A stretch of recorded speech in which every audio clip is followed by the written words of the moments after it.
Foram todos temas pertinentes e de atualidade que jogam com os fatores económico-social de um país que quer pela frente encontrar e desenvolver políticas num ambiente sustentável. O primeiro a ser chamado para palestrar e com o tema Justiça no Estado de Direito foi o próprio reitor da Universidade Lusíadas de Portugal, num coletivo de 4 professores da mesma universidade que se encontra na ilha ao convite do Governo Regional. Pela minha formação jurídica e pela minha profissão de base,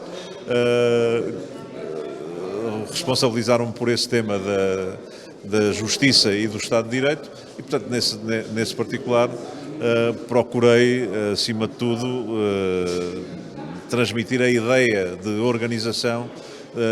do Poder Judicial na sua relação com o Poder Político e com o Poder Legislativo,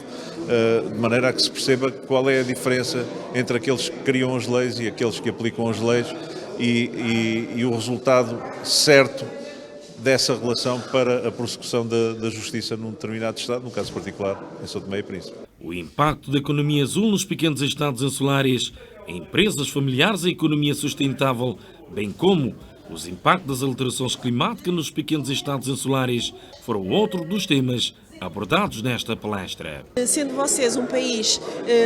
insular, portanto rodeado por mar, deveriam aproveitar mais os recursos naturais que o mar acaba por proporcionar. Mas a utilização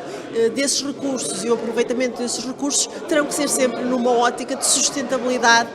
a longo prazo, portanto no sentido de aproveitar o que o mar tem a oferecer, não escoando o que o mar tem a oferecer. Portanto, sempre neste sentido de equilíbrio entre o desenvolvimento e a sustentabilidade dos recursos que vocês têm. E, de facto, a economia do mar acaba por ser uma possibilidade que pode ser ainda mais aproveitada do que tem sido por São Tomé e Príncipe. São Tomé e Príncipe é um país que, no fundo, acaba por sofrer os efeitos das alterações climáticas, nomeadamente a eventual subida do nível do mar e o aquecimento global, sendo que não participou, não contribuiu para essa situação. Os países que mais contribuíram para essa situação, os grandes poluidores internacionais, Estados Unidos, Índia, China e por aí fora, devem, através do Acordo de Paris, como devem ter ouvido falar, de alguma maneira contribuir para um fundo que indemnize, se quiser, esses países que no fundo são afetados sem que tenham contribuído para isso. Ainda por cima, são aqueles países que têm menos recursos e que estão em vias de desenvolvimento e que, portanto, de alguma maneira, mais dificuldades terão precisamente em lidar com esse tipo de problemas e, portanto, digamos que será essa e depois agir localmente, no sentido em que, de alguma maneira, temos cada um de nós fazer a nossa parte para tentar mitigar, atenuar esses efeitos que são inevitáveis e que todos estamos a sofrer com eles. Estamos convencidos que uma estrutura de empresas familiares poderá ser um fator de alavancagem do vosso desenvolvimento económico. A Ilha do Príncipe, em concreto, está a ter um crescimento na área do turismo bastante acentuado, também na área da agricultura, com o desenvolvimento de algumas roças e a reabilitação de algumas roças, quer do ponto de vista turístico, quer do ponto de vista do pequeno agronegócio.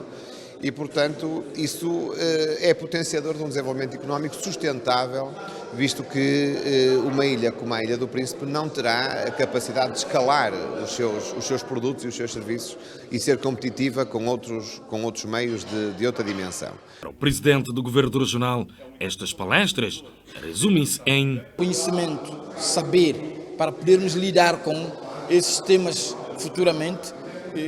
Após a apresentação, esse grande debate que tivemos, com a participação das pessoas, permite-nos pelo menos saber em que estado é que nós estamos, em que posição é que nós estamos e para onde é que nós queremos ir, como é que nós queremos ir. Eu julgo que foi bastante interessante esta conferência e era bom que o que se aprendeu hoje fosse razão suficiente para nós promovermos aqui internamente outros debates à volta de cada um dos temas, de forma a nós encontrarmos de facto a nossa solução. Nós precisamos, São Tomé e Príncipe precisa de encontrar a solução para sabermos que país é que nós queremos ter e como é que queremos ter esse país. Professores da Universidade Lusíadas de Portugal a proferir palestra de atualidade que jogam com os factores económicos, social do país.